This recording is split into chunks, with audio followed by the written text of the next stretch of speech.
Assalamu alaikum wa rahmatullahi wa barakatuhu, everybody. Welcome back. Thank you for making time and thank you for joining. Ramadan Mubarak to those of you who are joining for the first time. Inshallah, we'll get started with our du'as. قالوا سبحانك لا علم لنا إلا ما علمتنا إنك أنت العليم الحكيم. Exalted are you. We have no knowledge except what you have taught us. Indeed, it is you, Ya Allah, who is the knowing, the wise. رب زدني علما اللهم إني أسألك علما نافعا. Ya Rab, increase us all in our knowledge. Ya Allah, we ask you for knowledge that is of benefit.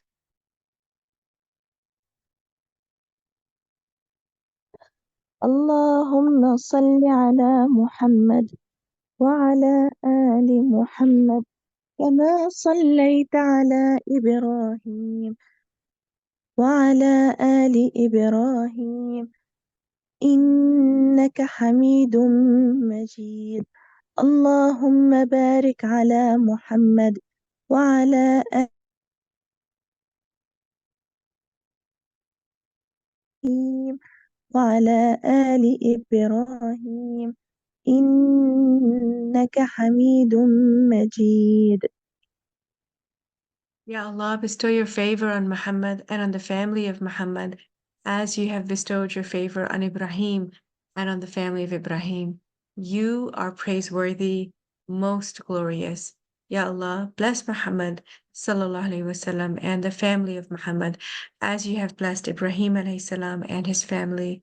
You are praiseworthy, most glorious.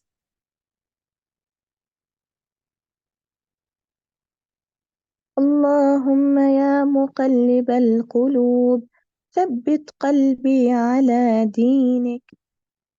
O changer of our hearts, make my heart firm upon your deen, upon your faith.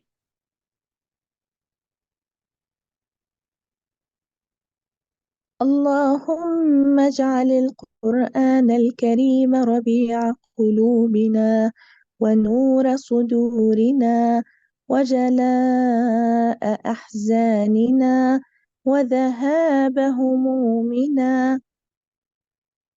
Ya Allah, make the Quran the spring of my heart, the light of my chest, the banisher of my sadness, and the reliever of my distress. Jazakallah khair. Thank you, Esra. Thank you for reciting for us. And as we're pouring our efforts into making the most of Ramadan, inshallah, it's a beautiful promise for us to remember that Allah subhanahu wa ta'ala has made for us, and that is just put in a little bit of effort, a tiny bit of effort. Come to Allah walking, and He will come to us running. He is so invested in making this relationship with Him successful. So, alhamdulillah, this is our fourth day that we're together.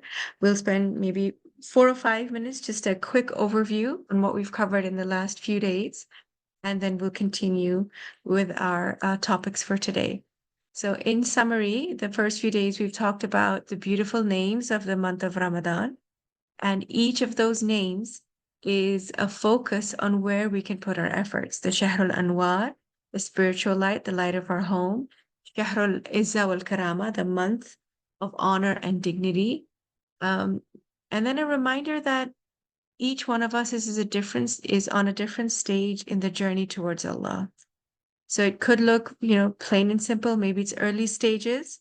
For example, someone who's just started making cupcakes versus someone who's really accomplished in art with pastries and art with cakes. So wherever we are in our journey, our job is to do the best that each one of us can, and our best will look different. And the beautiful thing about the relationship with Allah is He is not grading us on how uh, beautiful our cakes are. He's grading us on our efforts. Did I try my best today? Did I try my best this morning, this afternoon, this evening. That's what he's recognizing in us. And another huge benefit of this month is that we only have our nafs to deal with, not the shayateen. The shaitan are chained during this month. So, inshallah, it is easier for us to build and grow the relationship with Allah. And if we are not able to fast for any reason, not to feel guilty about that, because that condition is also from Allah, but to focus on all the countless other things that we can do in the month of Ramadan. So that was the first segment we covered. The second segment, we talked about what is taqwa, and that Ramadan is really the purpose of Ramadan, the purpose of fasting is to grow our level of taqwa. It's like a boot camp or a training ground for the rest of the year. And we can think about taqwa as the friends of Allah. And the friends of Allah shall certainly have no fear. Imagine living a life without any fear. You're not conscious, you're not, you have no anxiety, you don't have stress, you have no fear, and nor shall they grieve. That's Surah Yunus. And in another ayah, they are those who believe and they have taqwa.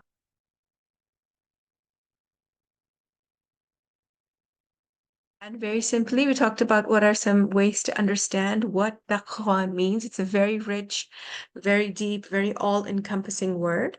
And we discussed a few ways to understand it.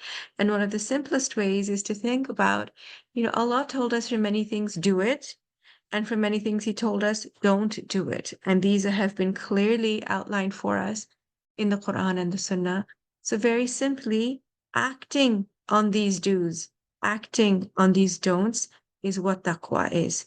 And taqwa is what keeps us on the sirat al-mustaqim that we recite and we recall in Surah Fatiha. And inshallah, today we will talk a little bit about Surah Fatiha as well. That's on the agenda for today as well.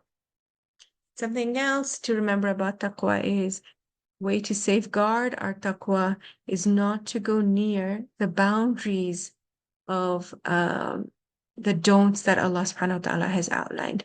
So just like a haunted house or an electric fence, keep a safe distance from the boundaries that Allah subhanahu wa ta'ala has so kindly laid out for us.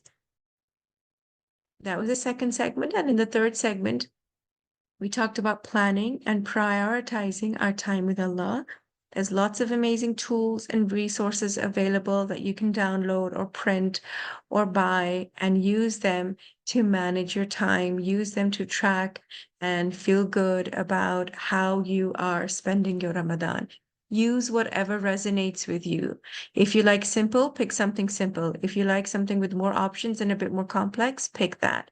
But pick something that you can use and that helps you to organize in a way that resonates with you. Again, everybody's style is different, and for sure you can find something available for your style online. And we're still in the first few days of Ramadan, the second fast for some of us and third fast for some of us. So there's still some time to plan for what you want to do in the last 10 days. So for example, if you need to take time off and you're able to do that, maybe you can plan for that now. If there's any shopping or preparation for Eid or for gifts that you need to do it now so that the 10 days are as focused as they can be. That's the time of the Laylatul Qadr, the night of Qadr, and we just cannot afford to miss that, inshallah. And as we are preparing and gearing up to spend, inshallah, the best Ramadan that we have had, just remember that each one of us, like our fingerprints are unique. How we optimize Ramadan, where we spend our time in Ramadan. Some may recite more, some may do more salah, some may do more adhkar, some might do more charity. So whatever it is that your heart is calling to, each one of our Ramadans will be unique. And if you're thinking about where to focus and what to do, Ramadan is the month of the Quran. The Quran has so many miracles, and the Quran is a source of sakina. So however you can work in the Quran into your daily routine, keep it at the tip of your tongue, memorization, recitation, translation. The Quran really, for each one of us, can be a focus in the way that makes sense for us. And then yesterday we had talked a little bit about the different types of worship.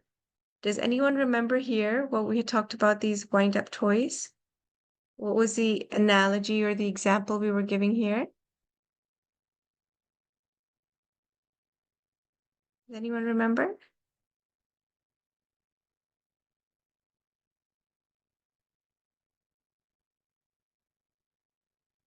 We had talked about these little wind-up toys. If you wind it up, um, they run along and hop along really cutely for a little while, for a few seconds, 15 seconds, 30 seconds, 45 seconds, and then you have to wind it up again, and then you have to wind it up again. So, the analogy that we were discussing yesterday was our faith, our, level of application of what we're doing in Ramadan. Inshallah, it should be consistent. It should not be like a wind-up toy, but more like a drop in a bucket, because Allah subhanahu wa ta'ala loves those deeds. Those are most beloved, which are done continuously, even if they're small.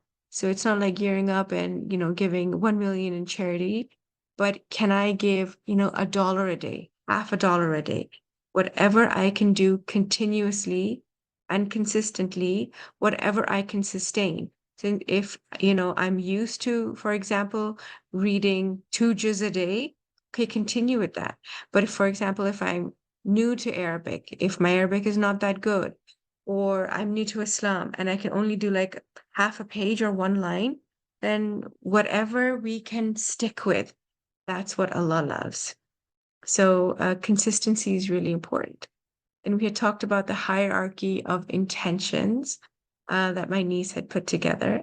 So it's similar to the Maslow's hierarchy of needs, but this is really around what is my niyyah? The best niyyah, if we can, do a niyyah check in with our niyyah, with our intention. The best is, well, I'm not doing this for, people patting me on the back. I'm not doing it for financial gain. I'm not even doing it for Jannah. I'm doing this for the rada of Allah, for the pleasure of Allah.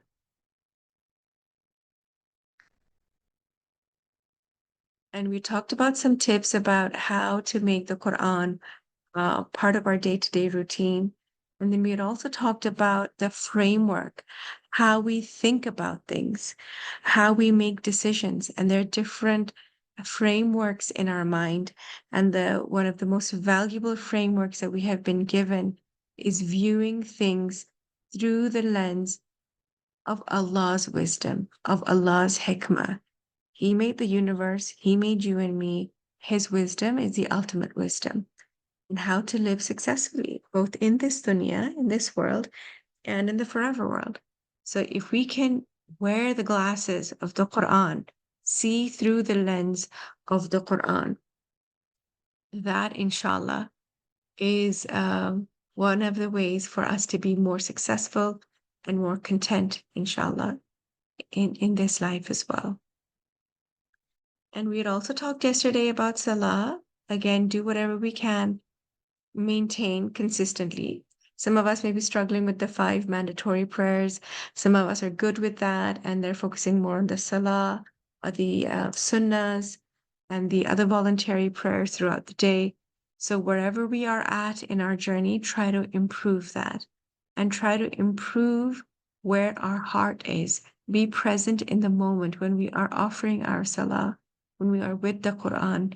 Be as present as we can in the moment, instead of thinking of all the to-do lists that are in our mind, for example. And that's where we had ended yesterday. And we had started talking about astaghfar. So astaghfar is about turning to Allah, making up if there's a broken relationship in your life with a friend or a family member, trying to improve that, seeking Allah's forgiveness. There's lots of du'as of astaghfar in the Quran and Sunnah. We could also do the Salat al-Tawbah, which is 2 rakahs of voluntary prayer, focusing on repentance and seeking Allah's forgiveness. And then we can do certain things to protect all the good deeds that we're doing. So, and whatever we're doing, that's kind of between, if I'm doing something that's between me and Allah, I shouldn't allow my good deeds to make me feel, oh, I'm better than so and so, or to make me feel proud or arrogant. Or, we should avoid saying things like, oh, I was up all night with the Quran or all night in Qiyam or Salah, and I'm so tired now. Or I'm really cranky because my fasts are really difficult. So whatever we're offering to Allah, it's a privilege for us to do that. And it really is a private affair between me and the one who loves me the most. And then we'll talk a little bit about dua, and then we'll move into Surah Fatiha. So again, think about the du'as that you can do consistently. We can incorporate into our routine consistently. And our soul, our ruh, needs prayer like our lungs need air. So imagine for a moment, if you're in a place right now where you can close your eyes, I'd request you to just close your eyes for a moment and imagine a beautiful open plain. It's beautiful open ground, and there's nobody there but you. And imagine that Allah is calling you by name. And suppose your name is Fatima, or Wendy, or Khadija, or Naveen. And Allah is calling you by name and is saying, Naveen, Wendy, ask me anything. Ask me anything at all, and I will give it to you. So what would you ask for? What will you ask Allah for? This Ramadan, every day, every moment is an opportunity to ask and be given. We had given the analogy yesterday of, sometimes there are winter sales or summer sales or Christmas sales, and you get great deals, 30% off, 50% off. Right now, it's like a 90% off sale. Every moment is precious. Every moment you can rack up so many good points, really fill up our account balance for this dunya and for the akhirah, right? For here and for the hereafter. So now is the time to be serious, as serious as we can be, about what do I want to ask from Allah, and prepare. And yes, if you like making lists, then make a list of who you want to make dua for, what you want to make dua for. But more than that, what is my belief in Allah? Do I really believe that He is Malik al-Jabbar? He is the King of the universe? So it's about raising our belief in dua and also raising the standard of what we ask for. And thus, inshallah, we're raising our lives through the power of dream dua. Like, what's the best thing that you can imagine, and ask for that? Allah subhanahu wa ta'ala has no shortage in his treasures. I was listening to the gentleman who founded the sheikh who founded Zaytuna Institute, Hamza Yusuf. And many years ago, I had heard something that he said, and he said, why just make dua for one university, one Islamic university in this country? Why not 10? Why not 100? Why not a wonderful Islamic university in every single city and town of the country? Why not? So think about who you're asking. You're not asking another human being. We're asking Allah subhanahu wa ta'ala. So our dua should be as big and huge as we can possibly imagine. So what will you ask for? What will I ask for? And it really is an amazing exchange. We hand over our worries to Allah, and Allah hands over his blessings to us. So it's a great trade. It's a beautiful trade. And yesterday we talked about don't just pray, become the prayer. Ask with that intensity, with that passion, with that conviction. Of course, Allah is listening to me. And of course, my dua is going to be granted because that's the being who I'm asking from.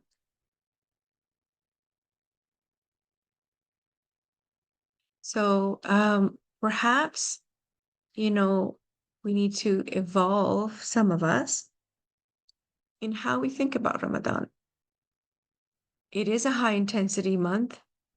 Each one of us is trying to do the very best, what our personal best is, but it shouldn't end. We should treat it as more of a launch pad to the rest of the year, to the rest of our life. Or perhaps that's a secret sauce that we need to pour over everything that we're doing.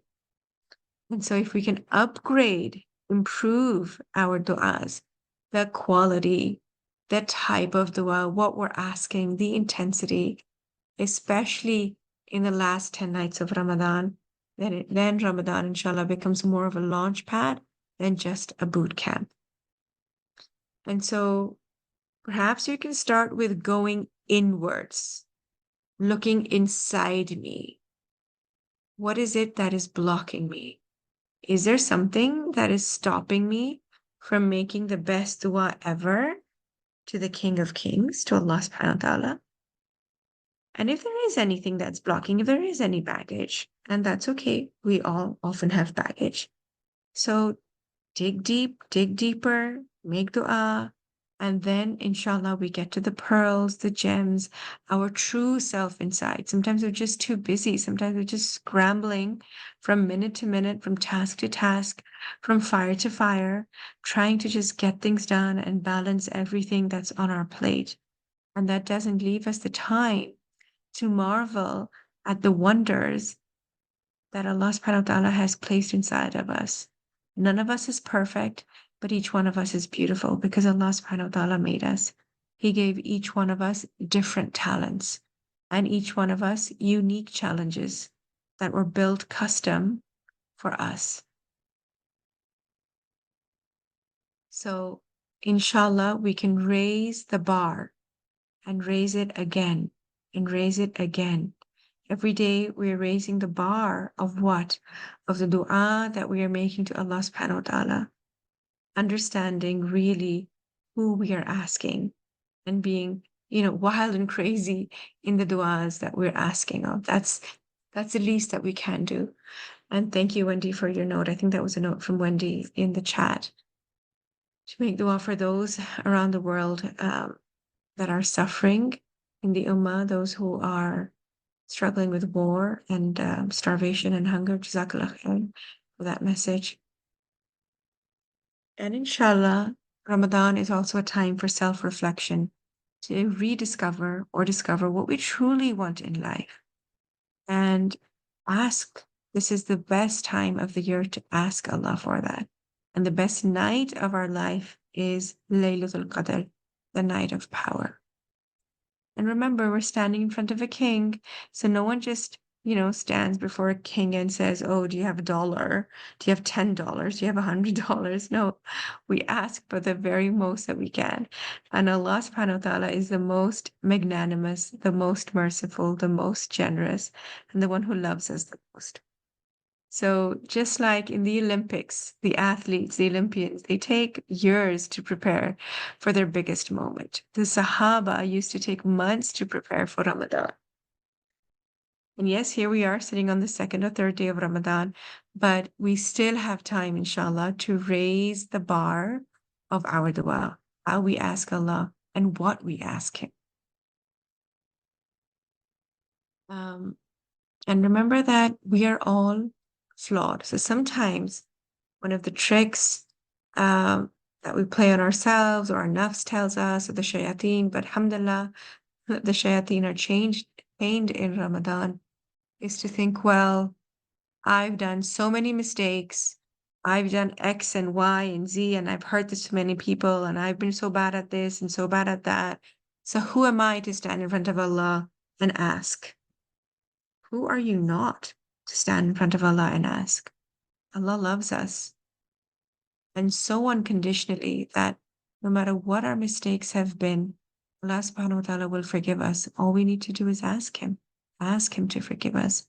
It's a guarantee. So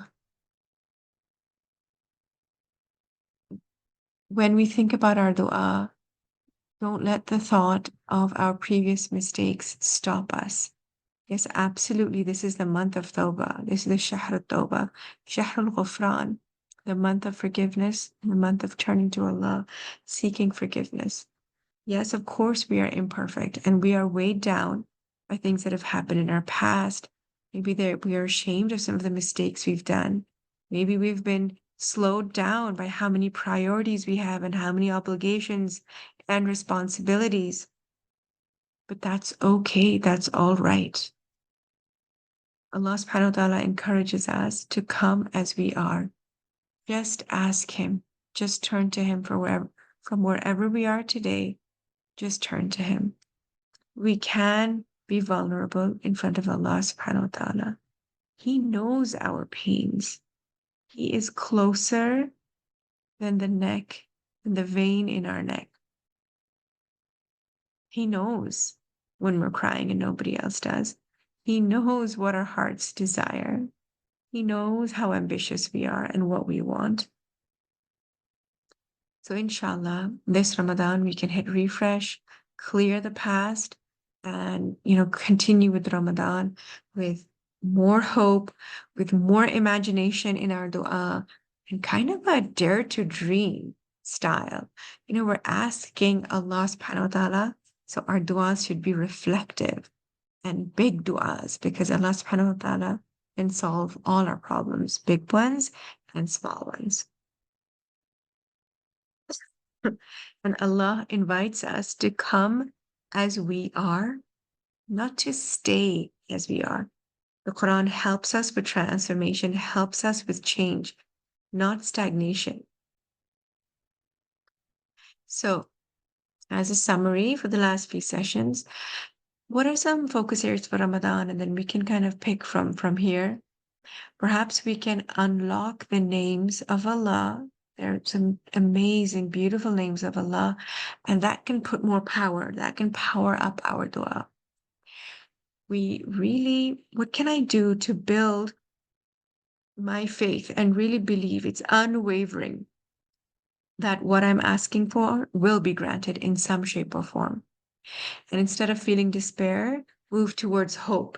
No matter how difficult it seems, no matter how high that wall, of course, Allah will get me over it or through it or remove the wall. And boost our passion for making dua. Whether we're in good times or in bad, be passionate about our dua. And not just kind of say with our lips, not be robotic about the duas, but really feel the power of dua. Like how you sometimes get butterflies in your stomach from excitement. That's how we should feel about our dua, that, oh my God, like how amazing is it going to be when Allah subhanahu wa ta'ala grants this dua to me? It's going to be so beautiful. And so we feel that flutter of excitement when we're talking to Allah, when we are praying to Allah.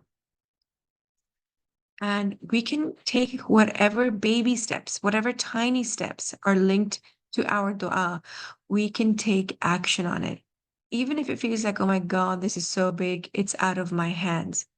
Well, there might be something, tiny as it may be, to start today. And be part of a community that is ready to support one another in raising our duas. And if people are opening up to us, no judgment, no shame, and also to remember that for ourselves, for each one of us to remember it for ourselves. So just like how we would be kind to others, be kind to ourselves. So this is a unique Ramadan, inshallah. Inshallah, our goal is this is our best Ramadan ever, both for the du'as that we are making and the actions that we are taking, the actions that are in our hands. So Everything is pre-written in life, but with dua, that can be rewritten. That is the power of dua. Dua has the power to change our destiny, to change our fate. So make a dua list. Like I said, if you would like to make a dua list, make a dua list, and then think about, am I making the dua with conviction that, of course, Allah subhanahu wa ta'ala is going to grant these duas to us. So that was a segment on dua. I hope there was a few things that you can take away from that. Now for our last 25 minutes, inshallah, we will we will start our conversation on Surah Fatiha. And we've done some research and put some thoughts together here for you. And why Surah Fatiha? Would any of you like to share your thoughts? You can either unmute yourself or mention in the chat box. Why Surah Fatiha important to you? What do you like about Surah Fatiha? Why do you find it important? Assalamu alaikum. Walaikum assalam. Yeah, the first thing that I thought related to Surah Al-Fatiha, that there is no salah will complete without Surah Al-Fatiha. Mm. Mm-hmm. Jazakallah khair, Asra. Absolutely. No salah is complete without Surah Fatiha. So something that we are repeating so many times in the day, how wonderful would it be if we understood it a little bit more, if we connected with Surah Fatiha a little bit more, became a bit more aware of how rich and beautiful it is. Thank you. Thank you. Anyone else? Oh, Simon mentioned it's Kitab. Absolutely. It's the mother of the Quran. It's so rich in meaning. Absolutely. And iPhone WL, I think that is Wendy. It's the beginning to bring to Salah. Absolutely. Yes, and it's a reminder of who you are praying to and who you are talking to. Jazakallah khair. Absolutely. Thank you. Thank you, everyone. So, yes, those are, and there's many more. And inshallah, today and people, students, scholars have studied Surah Fatiha, just Surah Fatiha. How many ayahs? 7. 7 ayahs. They have studied 7 ayahs for months, even years. Surah Fatiha has been studied for years by students because there's just so many layers upon layers of meaning within each ayah, within each word of each ayah, and how they're connected. So we're just gonna be just scratching the surface, but inshallah, we'll do it together. Because we had reached out to some of you to ask, well, what should we focus on in our time together? So the first few sessions, we've been talking about how to optimize our time in Ramadan. And then inshallah, Surah Fatiha will be one of our focus areas as well. So on the left, you see this little quote in the round circle. It says, the success which you search for your whole life. The success which you search for your whole life calls you 5 times a day. So I'm looking for it, and it's already calling me 5 times a day. Hayya al-salah, hayya al-falah. Come to prayer, come to falah, come to success. Within the 5 prayers of the day lies our success. And when your heart becomes heavy, let it pull you down to sujood. There is an incredible sakina in spending this time with Allah subhanahu wa ta'ala. And if you're physically able to bend down, to put our forehead on the ground, that's also an incredible privilege. And, given physical limitations, there are many of us who are not able to bend down on the floor. I was in a car crash last year, and it'll almost be a year in April. It will be a year in April. And I have just now been able to start saying my prayers on the ground, and not all of them, just a little bit.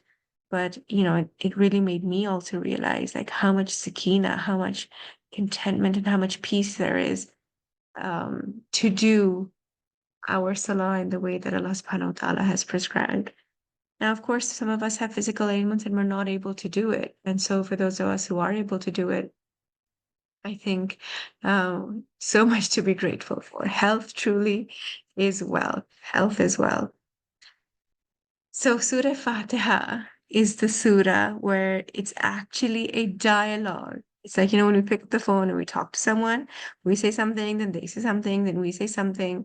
Surah Fatiha is like that. Allah subhanahu wa ta'ala is responding to every ayah that we are reciting. It's like a heart-to-heart dialogue. So before we get into that, I wanted to talk about a little bit about what are the rights, because Ramadan is the month of the Quran. So what are the rights of the Quran on us? What is my obligation towards the Quran? What is your obligation towards the Quran?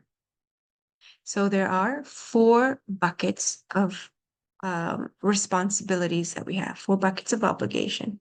One is to believe in the Quran. This really is the speech of Allah. If Allah had revealed it on a mountain, the mountain would have been razed to the ground. There's so much power in the kalam, in the words of Allah.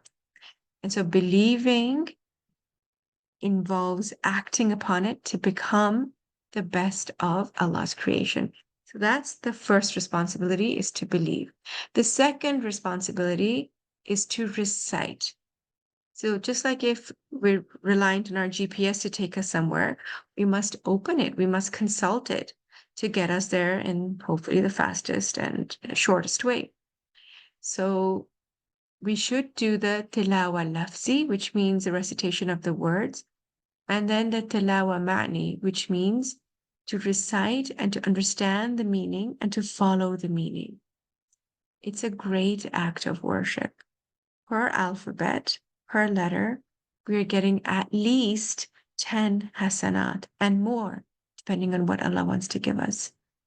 And listening to the Quran also has rewards. So these are the first 2 categories of responsibilities: to believe in it, to recite it, and to understand it. And use the Quran to understand the Quran. So there are some ayahs that will be helpful in explaining other ayahs. And study the tafsir, meaning the meaning of the Quran as Allah intended us. We want to know what Allah wants us to do, how He wants us to live our life. Remember the do's and don'ts. That's essentially what taqwa is. Allah told us for some things do it, and for some things don't do it. Following that is taqwa. So use the Quran to understand the Quran, and then use the hadith. Use the life of the Prophet ﷺ, his sunnah, to understand the Quran. That is the living Quran. And also the mindset. What is the mindset? What is the approach? Do I want to litigate and argue with the Quran? Or do I approach it with a sense of submission? Islam, the root of the word Islam means to submit, submission. So we should approach the Quran with that as well. That of course, this is the kalam of Allah, the word of Allah. He knows best, and I'm trying my best to understand and apply it. And, oh, sorry, there were 5 buckets, not 4. And then the 4th bucket is to act upon it. So act upon the Quran as much as we can. And the hadith is, whatever I tell you to do it as much as you can. We'll be asked on the Day of Judgment, did you act upon what you knew? We'll be asked, how much did we try to learn? So whatever is within our power, attach ourselves to a teacher, to videos, to whatever is available to us to understand what is the Quran asking us to do, and then doing it, acting upon it. So believe in the Quran, recite the Quran, understand it, act upon it, and then finally convey it, share it with others. And in our sessions, in the beginning, we usually remember that hadith that says, the best amongst you are the ones who spend time with the Quran and share it with others, teach it to others. So that's the fifth responsibility, is to pass it on, to convey it. And it ties in with our belief that the Prophet ﷺ is the last messenger. So is it not our responsibility, the Prophet's ummah's responsibility, to convey its message verbally, but also through how I am living my life? If I'm a Muslim woman and people are observing me at work, in my home, in the community, if I'm living my life in a way that includes and addresses the values of Islam, that becomes visible. And that in and of itself is a dawah, an invitation, how we live our lives. And so conveying the Quran, one word, one sentiment, one value, one practice, is an obligation on each one of us, and we will be questioned about it. So these are the 5 rights that the Quran has on us, and we're talking about this because Ramadan is the month of the Quran. So in Ramadan, we've been meeting, inshallah, we plan to continue once a day. And then throughout the year, when we started out, we would meet once a week. And we had to take a bit of a break for the last few months, but inshallah, meet dua, that after Ramadan, we can once again pick up and continue to meet once a week. So in our weekly meetings, we talk about key messages of the different surahs, and the methodology. There's so many beautiful ways to do it. We are looking at the macro structures. So it's a way that the surahs are kind of understood and organized, so that the key messages are easy to understand, and that it's called the macro structures. So this is the macro structure of Surah Fatiha. The central theme of this surah, this green circle in the middle, the central theme is Hidayah, guidance. We are requesting Allah to guide us towards a straight path. I've heard in, several lectures and read in multiple places that is the most important need for each one of us. The best gift that we can receive is Hidayah. If I don't know how to get from A to Z, how will I get there? So Hidayah, guidance, is an incredible gift that Allah subhanahu wa ta'ala has already blessed us with. So there are 4 sub-themes. That's the central theme of Surah Fatiha. This is the macro structure of Surah Fatiha. And then there are 4 sub-themes. Ayah number 1 to 4 teaches about the manners, etiquette, the akhlaq of making dua. How should we make dua? First, praise Allah. Praise the most beautiful attributes of Allah. The second theme is Allah is the one who is most deserving of being asked, of being made dua to. That's the second theme. And then the third one is the actual dua. So first we're praising Allah and we're recognizing that He's the most deserving. And then the third component is, okay, what is the actual dua? We make the actual dua. And then the fourth component is we elaborate on the dua a little bit, which is give us the path of those who are favored, those who received your blessing, and keep us away from the path of those who earned your anger and who went astray. So that's the summary of the macro structure of Surah Fatiha. And then over the next few days, inshallah, we'll meet daily and we'll cover a little portion of it every day. So the whole Quran, this is so amazing. The whole Quran is an answer to the dua that we make in Surah Fatiha. So the Surah Fatiha appears in the very beginning of the Quran. It's making a dua, Ya Allah, guide us. Ihdina siratal mustaqim. And then the rest of the Quran is an answer. The rest of the Quran is an answer to that dua. And Surah Fatiha is also used for shifa. Okay. So throughout this month, throughout our lives, in fact, as we're investing effort in our dua, in spending time with the Quran, in dhikr, as we're investing in our relationship with Allah, we should be feeling a difference. It's not for someone else to feel or comment on, but it's for me. Am I feeling stronger in my connection with Allah? And if not, why am I not feeling it? Are there certain obstacles? Who can support me in overcoming them? So we must cross-check ourselves. There's a very, very simple formula. And the simple formula is, when I do something good, do I feel good? And when I do something bad, or I've made a mistake, I slipped up, do I brush past it? Doesn't really bother me? Couldn't really care less? Or do I feel like, oh my goodness, my relationship with Allah is so precious and I shouldn't have done that? And I quickly turn to repentance. I quickly ask Allah to protect my relationship with Him. So how do I behave? And again, this is a self-check. This is a self-check-in. So if I'm feeling this way, this is a good way to test, am I improving and strengthening my relationship with Allah or not?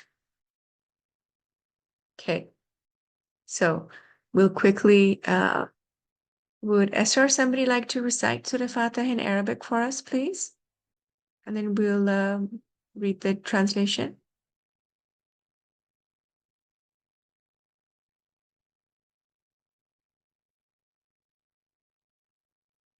You want to read the Surah Fatiha in Arabic? I want to do that. Yes, inshallah. Jazak. Arabic. Salima. Salima. Thank you, Salima. أعوذ بالله من الشيطان الرجيم. بسم الله الرحمن الرحيم. الحمد لله رب العالمين. الرحمن الرحيم. مالك يوم الدين.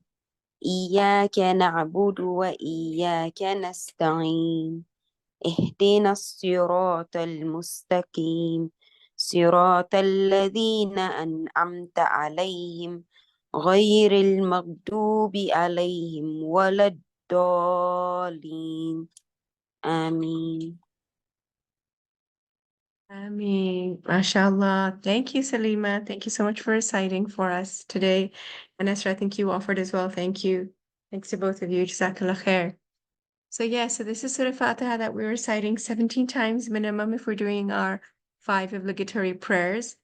And it begins with, in the name of Allah, the most gracious, the most merciful. All praises and all thanks are to Allah, the Lord, the Rabb of the Alameen. And the Alameen includes mankind, the jinn, and all that exists. He is the most gracious, the most merciful, the only owner, and the only ruling judge of the day of recompense, the day of resurrection, the day of judgment. You alone do we worship, and you alone do we ask for help, for everything. Guide us to the straight way, the way of those on whom you have bestowed your grace, and not the way of those who earned your anger. That's a translation of Surah Fatiha. Just keep that in mind as we talk about it. And when we sent the invitation out, somebody messaged me back. I don't know if you noted, and I wasn't even doing it consciously, but the picture that I had chosen for the invitation for today, it's like a cave and light is coming into the water. So it's like an opening. And this person said, you've chosen such a perfect image because one of the names of Surah Fatiha is the opening. And I never even thought about that. So subhanAllah, the picture is matching one of the meanings, one of the names of Surah Fatiha as well. So the Prophet ﷺ said, this is one of the hadith, by the one in whose hand is my life, nothing has been revealed like this surah, neither in the Old Testament, nor the New Testament, nor in the Psalms, nor in the Quran.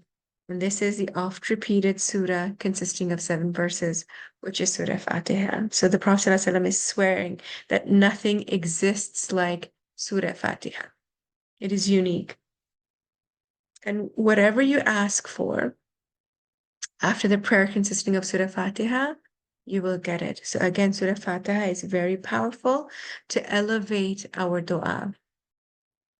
So here are some names of Surah Fatiha. If you look on this left-hand side box, one is Fatiha, the opener, Kitab, mother of the book, Waqiyah, it's read for protection, Kanz, it's a treasure, Kafiya, it's sufficient, Al-Asas, it's the foundation, it's the Nur, it's Alhamd, the praise of Allah, it's As-Salah for 5 daily prayers, it's Ash-Shafi for healing, and it is Ar-Ruqya for faith healing. So this is the first complete surah to be revealed. So when you look at the order of revelation when the Quran was coming down, Surah Fatiha was the first surah to be revealed in full, in its entirety.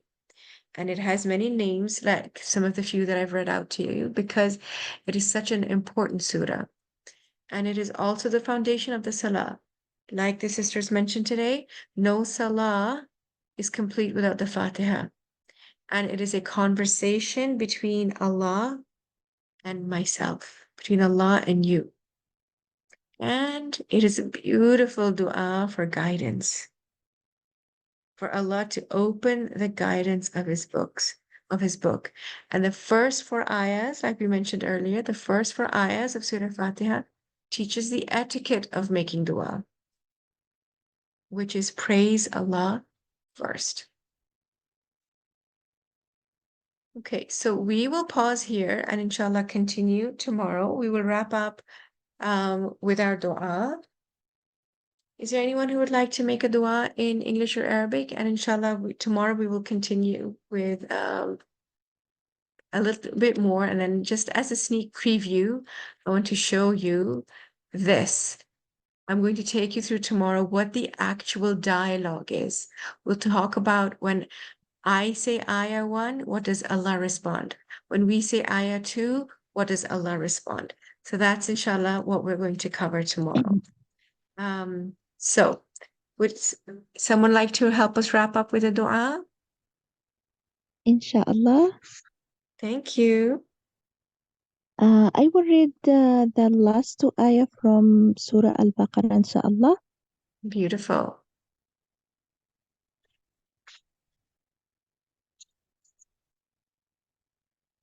بسم الله الرحمن الرحيم آمن الرسول بما أنزل إليه من ربه والمؤمنون كل آمن بالله وملائكته وكتبه ورسله لا نفرق بين أحد من رسله وقالوا سمعنا وأطعنا غفرانك ربنا وإليك المصير لا يكلف الله نفسا إلا وسعها لها ما كسبت وعليها ما اكتسبت ربنا لا تؤاخذنا إن نسينا أو أخطأنا ربنا ولا تحمل علينا إصرا كما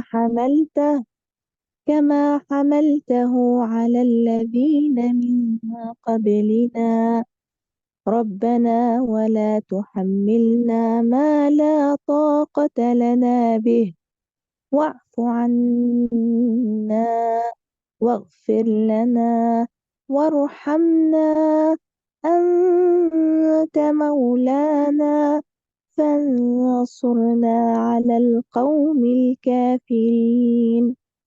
صدق الله العظيم. Ameen. It's beautiful dua. Jazakallah khair, Asra. Thank you for reciting that. Great selection. Is there anyone else who would like to make a dua in English or Arabic or read a dua?